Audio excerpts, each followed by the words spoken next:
Hi friends, today we're going to be doing Unit 9, Lesson 2, 1492, A Year That Changed the World. We're going to start by going over the key vocabulary words you'll be hearing in today's reading. Our first word is enterprise, a plan or project that is often risky or difficult to carry out.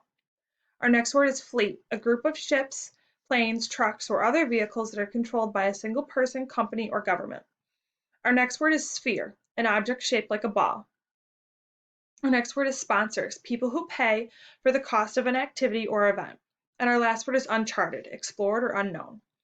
We are now going to move into today's reading.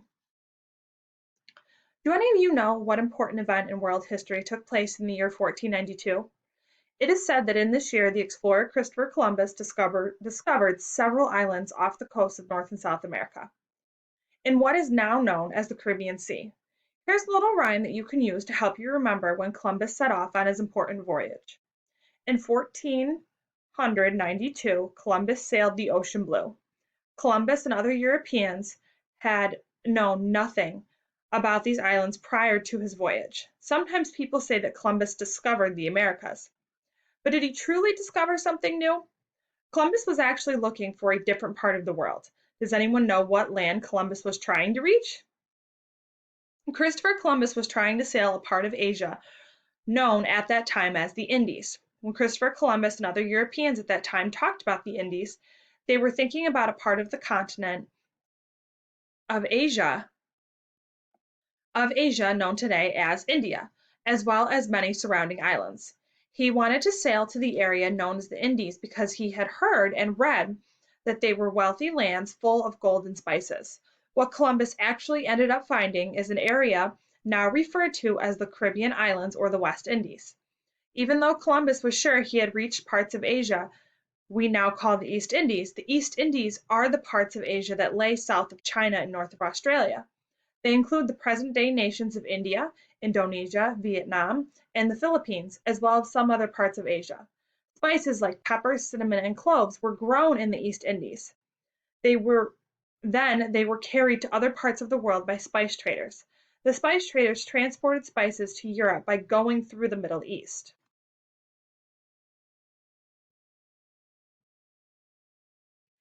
It was a long and dangerous journey. The traders had to load the spices onto pack animals like donkeys or two camels and then lead these animals across deserts and mountains along dangerous roads where the traders might be robbed or killed. In the 1400s, Europeans were looking for a better way to get to the spice producing lands known as the Spice Lands in the area they called the Indies. They figured if they could find a way to sail there, they could fill their ships with spices, sail home, sell the spices, and get rich. The possibility of getting rich, as well as becoming famous for finding new routes and discoveries, inspired a lot of people to take risks and explore uncharted land and water. Uncharted land and water are areas that have not been charted or mapped out yet.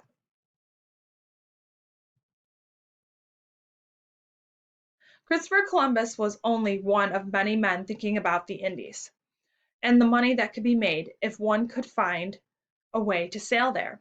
Columbus was born in the city of Genoa, Italy. In Italy, he was known as Cristoforo Colombo. As a young man, he had worked as a sailor and a map maker. He had sailed all around the Mediterranean Sea, along the northwestern coast of Africa, and as far north as England. Columbus had also read the reports of Marco Polo, an Italian merchant who had traveled to China almost 200 years earlier. Columbus knew that the earth was a sphere, or shaped like a ball. Most educated men of his day knew this. However, there were lots of disagreements about how big the earth was. Most people thought the earth was pretty big, but a few skeptics thought it was not all that big.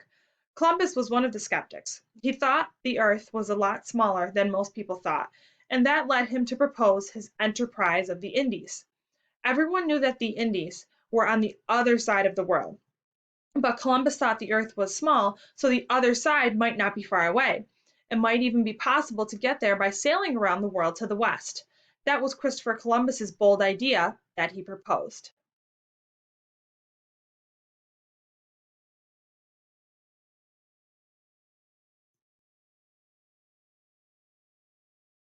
Unfortunately, there were two big problems with Columbus's idea. The first problem was that Columbus was wrong about the size of the Earth.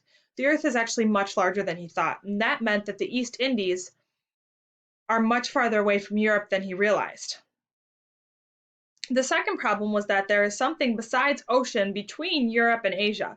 There is a large block of land, the Americas. So here you see in the map, between Europe and Asia is North America, but Columbus thought this was one straight shot.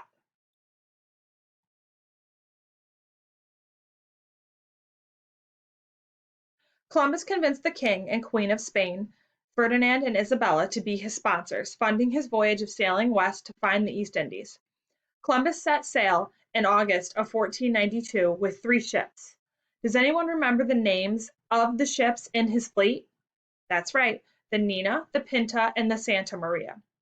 Columbus sailed west for 5 weeks. After a while, the sailors started to get worried and scared about how far they had sailed.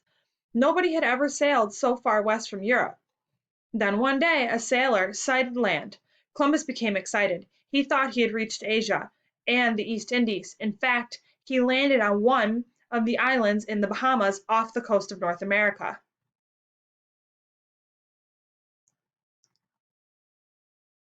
Columbus and his men explored the island. They staked a flag and claimed the island for the King and Queen of Spain.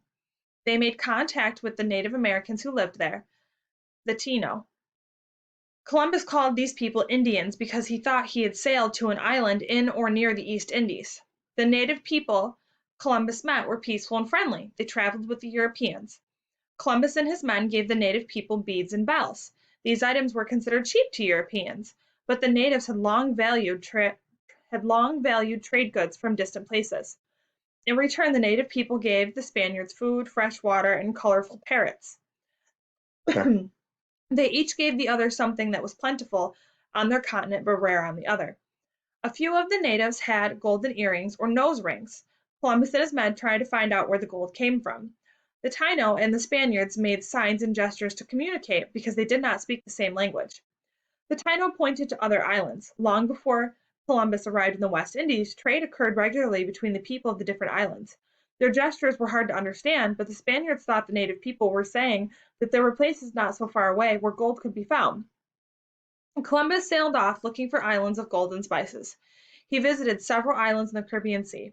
On December 6, 1492, he began exploring a big island he decided to name La Isla Hispaniola, or the Island of Spain, for the land from where he had sailed. 2 weeks later, on Christmas Day, the Santa Maria got stuck on a rock off the coast of Hispaniola.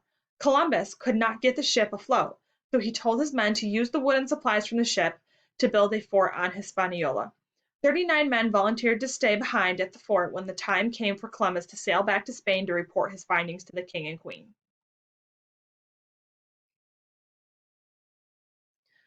On his return voyage to Spain, Columbus took some of the native people on board as prisoners to show proof to the king and queen that he had really reached the Indies.